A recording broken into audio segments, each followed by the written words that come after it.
Hello dear, अस्सलाम वालेकुम। तो हाजिर है कि आपको पता है कि आप लोगों ने डिमांड की है कोलगेट की वीडियो बनाए। Colgate plus you can see के कोलगेट 2 दिन से तकरीबन आ रहा है और ये इंक्रीज हो रहा है और 2 तकरीबन 11 से 12% का कैपिटल गेन भी दे दिया है। तो सबसे पहले हम देखें तो आज हमारे पास एक 31 सैटरडे है और ये वीडियो हम बना रहे हैं सुबह के 12 बजे। ठीक है। बाकी चीज़ें देखने से पहले अगर हम मेरे चैनल पे जाएं और वहाँ पे हम यहाँ पे देखें कि वीडियोस में जाएं और यहाँ पे पिछली कोलगेट की वीडियोस आप देखें। एक ये वीडियो देखें लेटेस्ट, के अलावा एक ये वीडियो देखें लेटेस्ट, के अलावा ये वीडियो देखें और मुख्तलिफ वीडियोस मैं कोलगेट पे महीने में 1-2 दफ़ा बनाता रहता हूँ, ये भी देख सकते हैं। तो उसमें हमेशा मैं आप लोगों को पता है कि मैं कहता हूँ कि we have to cumulate Colgate. एक तरह से आप लोगों को एडवाइस देता हूँ कि हमें कोलगेट को एक्यूमुलेट करना चाहिए। क्यों एक्यूमुलेट करना चाहिए? वी नो कि ये एक अच्छी कंपनी है, we know they are doing good business, we know they एक मंचे खिलाड़ी हैं। तो इस वजह से हमें, और ये कंपनी हमें बहुत सस्ते में मिल गई। ठीक है। तो अब हमने देखा है कि 2 दिनों में इसने पंप दिया है। पहले दिन तो अपर लॉक लगाया और दूसरे दिन तकरीबन तकरीबन अपर लॉक के पास पास से ही वापस हुआ है। तो अगर हम जाके देखें कि ये इसकी क्या वजह है, अगर हम यहाँ पे जाके देखें तो हमें यहाँ पे वजह कोई नहीं दिखेगी। अगर हम यहाँ पे देखें तो अगस्त 1 को हमारे पास फाइनेंशियल कोई हमें पता है डिविडेंड अनाउंस हुआ था और एक्स डेट वगैरह अनाउंस हुई थी। बोर्ड मीटिंग में जाके देखें तो 30 जो अगस्त है उसको बस एक इनका डॉक्यूमेंट आया है और जुलाई 11 को हमारे पास भी कोई इतनी खास चीज़ नहीं हुई। अगस्त में एक ही हमारे पास चीज़ है, एक ही डॉक्यूमेंट आया है, वो हम जाके देख लेते हैं कि उसमें क्या है। उसमें हमारे पास जनाब बस ये बेसिक इंफॉर्मेशन लिखी है कि जब ज़कात एग्जेम्पशन है तो आपको कितने ज़कात कटेगी। ज़कात कितनी कटेगी अगर आपने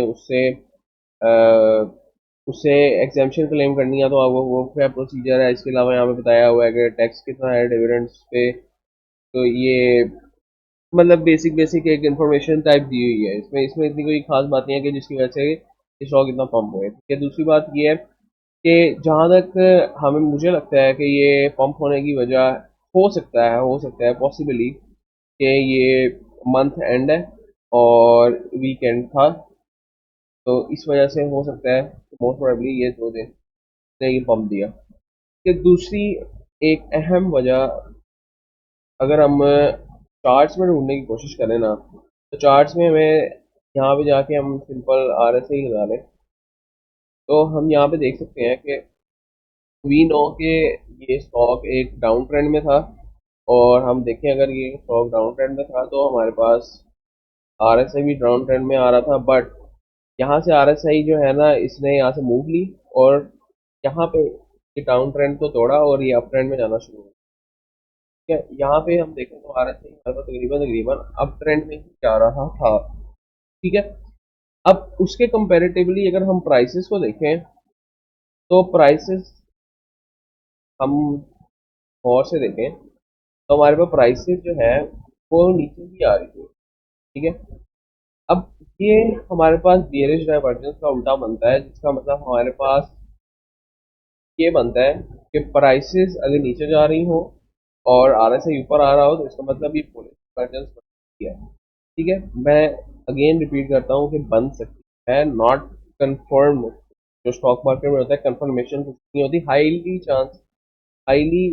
चांस हो सकते हैं, हाईली प्रिडिक्टेबल चांसेस हो सकते हैं, लेकिन कंफर्मेशन कोई नहीं हो सकती।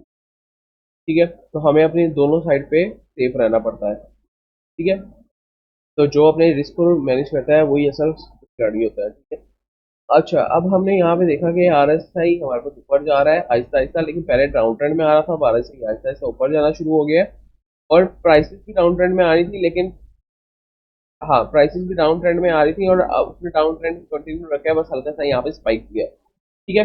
अब ये स्पाइक ना होता, अगर ये हम दो कैंडल्स को रिमूव कर दें तो अगर हम यहाँ पे गौर से देखें तो हमें पता लग रहा था कि ये दिस इज समथिंग फिशी, कि अगर हमारे पास प्राइसेस नीचे जा रही हैं और आरएससी ऊपर आ रहा है, आरएससी का मतलब ये है कि लोगों का इंटरेस्ट इसमें ज़्यादा आ रहा है, लोगों का जो स्ट्रेंथ है वो इसमें ज़्यादा आ रही है। ठीक है, इसके अलावा हम देख सकते थे कि हमने यहाँ पे देखे कि कितने वॉल्यूम कम थे, पहले कितने कम वॉल्यूम थे, लेकिन अचानक इतने वॉल्यूम्स लगना शुरू हो गए। ठीक है, हो भी सकता है ये डिविडेंड्स की वजह से हो, किसने डिविडेंड अनाउंस किया है, हो भी सकता है कि किसी और वजह से हो, लेकिन 26 जुलाई से हमें पता है कि इसमें अच्छे खासे वॉल्यूम लग रहे हैं अबव एवरेज। ठीक है, दूसरी बात हमने देख ली कि ये आरएसआई इसका ऊपर जा रहा है, तीसरी बात देख ली प्राइस नीचे आ रही है। अब ये हमारे पास बनता है बियरिश डाइवर्जेंस का उल्टा, जिसको हम कहते हैं बुलिश डाइवर्जेंस। डाइवर्जेंस क्या होती है, बेरिश डाइवर्जेंस क्या होती है, मैं आपको वीडियो से पहले बताता रहता हूँ। बेरिश डाइवर्जेंस होती है जब की प्राइस ऊपर जा रही हो और आपकी स्ट्रेंथ आरएसआई की नीचे आ रही हो, तो इसका मतलब यह है कि आपका ट्रेंड वीक हो रहा है। ठीक है, अब यही यही यहाँ पे अप्लाई करें कि आपकी प्राइस नीचे आ रही हो लेकिन आरएसआई ऊपर जा रहा हो, तो इसका मतलब यह है कि आपका ये वाला नीचे जो जा रहा है, ये वाला ट्रेंड भी वीक हो रहा है। ठीक है, तो ये हो सकता है कि ये शूट करे। तो अगर अगर मैं यहाँ से एनालिसिस कर रहा होता तो मुझे पता था कि it is going to shoot, तो यहाँ पे इसने अगर हम देखें तो 2 दिनों में ही हमारे पास पंप दे दिया है। ठीक है, 14% का। बट ये इस पंप की हमें एक्चुअल वजह पता नहीं लगी, तो इस वजह से to be on safe side हम यहाँ पे अपने रिस्क को मैनेज करेंगे। हम इस अपने रिस्क को मैनेज इस तरह करेंगे कि पहले तो हम ये कहते हैं कि अगर हमने मैं तकरीबन वीडियोस बना रहा हूँ इस पे, जब अपने ये अहम सपोर्ट जोन के करीब था, और तब से मैं आप लोगों को सजेस्ट कर रहा हूँ कि we have to buy this, कि यहाँ पर था we have to buy this, और मैंने खुद पर्सनली बाई किया था। और यहाँ पर नीचे जितना भी डाउन गया था वो मैंने बाई किया था। ठीक है, अब मैं कब से बाइंग कर रहा हूँ इसमें, मैं 1300 1400 रुपए की जब से प्राइस चली है तब से बाइंग कर रहा हूँ। और अगर हम देखें तो इसकी जब से 1400 तक की प्राइस है, तब से इसने अभी तक हमें 22% का डिक्लाइन दे चुका है। ठीक है, अब मैंने क्या किया, मैंने अपने रिस्क को मैनेज किया। मैंने अपने रिस्क को मैनेज किस तरह किया, मैं आपको समझा रहा हूँ ताकि आप लोग भी इस तरह कर सकते हो। ठीक है, जैसे ही 10% का डिक्लाइन हुआ, मैंने इसमें डबल क्वांटिटी ऐड कर दी, एवरेज कर लिया। ठीक है, फिर मुझे जब 10% का डिक्लाइन हुआ, मैंने उससे भी डबल क्वांटिटी ऐड कर दी, एवरेज कर लिया। ठीक है, अब मजे की बात क्या हुआ कि जैसे ही ये 2 दिन पंप हमारे पास देखने को मिले, अब इसी 2 दिन में मेरी वो सारी की सारी जो मैं महीनों से कोलगेट की क्यूमुलेशन कर रहा था और उसको एवरेजिंग कर रहा था, इसी 2 दिन में मेरे सारा लॉस रिकवर हो गया और मैं प्रॉफिटेबल हो गया। ठीक है, this is the power of averaging. ठीक है, गुड सिर्फ फंडामेंटल शेयर्स में मैं इसको सजेस्ट करता हूँ, नॉट फॉर टेक्निकल शेयर्स जिसमें WTL हो गया, इस तरह के हो गया। अच्छा, अगर हम गौर से देखें तो अब हमारे पास ये अप्रोच कर रहा है हमारे रेजिस्टेंस जोन में। ठीक है, अगर रेजिस्टेंस जोन में अगर हम गौर से भी देखें ना, तो अगर हम यहाँ पे विक देखें तो हमारे विक में भी देख रहा है कि यहाँ से थोड़ा सा इसने सेलिंग प्रेशर लिया है। ठीक है, अब यहाँ पर हमारे पास पता है कि ये एक अच्छा रेजिस्टेंस जोन है, या ये हमारे पास सपोर्ट जोन भी है। यहाँ पे अगर हम एक गौर से देखें, कितनी बड़ी हैमर कैंडल टाइप बनी है, यहाँ पे भी हैमर कैंडल टाइप बनी है। ठीक है, तो इसका मतलब ये है कि ये एक अच्छा हमारे पास सपोर्ट जोन का काम कर सकता है। ठीक है, तो अब ये हमें सपोर्ट जोन का काम कर सकता है। दूसरी सपोर्ट जोन हमारे पास क्या है, ये जहाँ पे खड़ा हुआ है। ठीक है, अगर हम यहाँ से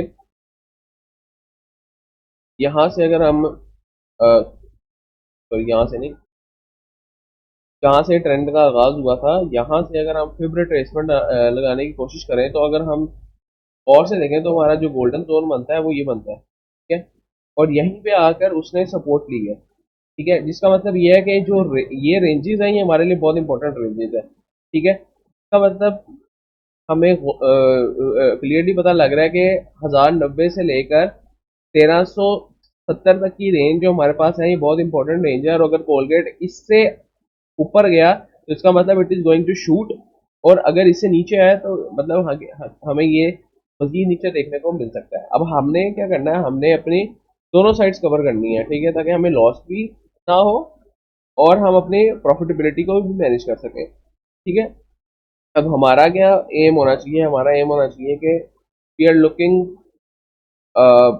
कि ये स्टॉक थोड़ा सा रिट्रेस करें, हम इसमें एंट्री बनाएं। ठीक है, और ये जो है मजीद नीचे जाए तो हम इसमें एवरेज करें। ठीक है, दूसरी चीज़ एक इम्पॉर्टेंट है कि हमारे पास कुछ जो मुझे दिख रहे हैं जोन्स में मार्क कर देता हूँ जो मुझे दिख रहे हैं कि ये अचीवेबल हो सकते हैं।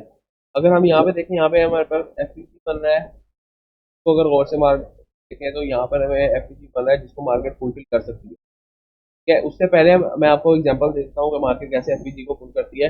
अगर हम यहाँ पे देखेंगे तो यहाँ पर भी हमारे पास एक एफपीजी बना, ठीक है, और मार्केट उसको फुल करने नीचे आई। ठीक है, सिमिलरली यहाँ पर मुझे एक एफपीजी बनता दिख रहा है, तो मार्केट हो सकता है इसको भी फुलफिल करने नीचे आई। दूसरी चीज, यहाँ पर अगर ये ऊपर यहाँ से किया तो इसका मेन टारगेट हमारे पास ही 1400 से 1500 के, ठीक है। अब ये रेंजेस आप लोगों ने नोट कर लेनी है। जो इम्पोर्टेंट रेंजेस है कि जिस रेंजेस में कोलगेट मैं खुद एक्यूमुलेट करूंगा मजीद, वो रेंजेस है 1000 से लेकर 1500 तक। ठीक है, और इससे नीचे गया तो इसका मतलब कि ये मजीद नीचे जा सकता है, और इससे ऊपर गया तो हमारे पास आराम से 1400 और 1600 के दरमियान आ सकता है। ठीक है, अब नीचे मजीद गया तो हमारे पास कहाँ तक आ सकता है। यहाँ पे हम अगर गौर से देखें तो हमारे पास जो विंडोज बन रही है, और विंडोज बन रही है तो मेन जो पहला टारगेट होगा वो ये विंडोज का ही होगा।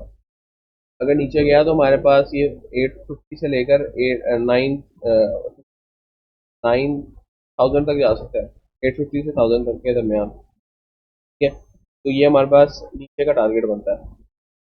लेकिन अब मुझे जहाँ तक लगता है, मुझे लगता है कि फेयर चांसेस हैं कि ये यहाँ से ऊपर जाए। फेयर चांसेस हैं, not confirm but fair chances हैं। आई कैन सी RSI को वो ऊपर जा रहा है, आई कैन सी प्राइस नीचे आ रही है, RSI ऊपर जा रहा है, इसका मतलब आजकल मौका बढ़ रहा है। ठीक है, तो ये कुछ चीज़ें थी जो मैंने आप लोगों को शेयर करनी थी। आप लोग कहते हैं कि हमारे साथ हर महीने 3-4 दफ़ा बना दिया करें। 3-4 दफ़ा तो खैर मैं नहीं बना सकता, 1-2 दफ़ा मैं कोशिश करता हूँ कि बना दिया करूँ। ठीक है, करता हूँ कि आप लोगों के पॉइंट समझ आए होंगे, और मजीद कोई इसके बारे में, शेयर के बारे में अपडेट होगी तो मैं आपको बताऊंगा ज़रूर। और अगर आपको पता है कि ये मूव क्यों आया, कि मुझे नहीं इतना आइडिया कि ये मूव क्यों आया इतना बड़ा, क्योंकि ना कोई हमारे पास रिपोर्ट्स देखने को मिल रही हैं। ठीक है, द ओनली थिंग इज कि हमारे पास वीकेंड और मंथ एंड हो रहा है, शायद इस वजह से। ठीक है, ये मैं हमारी आप लोगों को बताओ तो लेट मी नो फ्रेंड्स। अपनी फेवरेट स्किप भी मेंशन करें तो इंशाल्लाह उस पर भी आते हैं। तो नेक्स्ट टाइम के भाई को ज़्यादा दीजिए। अगर वीडियो से थोड़ी आपको स्किल्स मिल रही हैं, थोड़ी सी भी आपको वैल्यू मिल रही है, तो मस्ट शेयर, सब्सक्राइब, लाइक। और पाकिस्तान में फाइनेंशियल एजुकेशन को फैलाने के लिए you have to share it, ताकि पाकिस्तान का भला हो, हमारा भला हो, सबका भला हो। तो नेक्स्ट टाइम के लिए भाई को इजाज़त दीजिए। अल्लाह हाफ़िज़।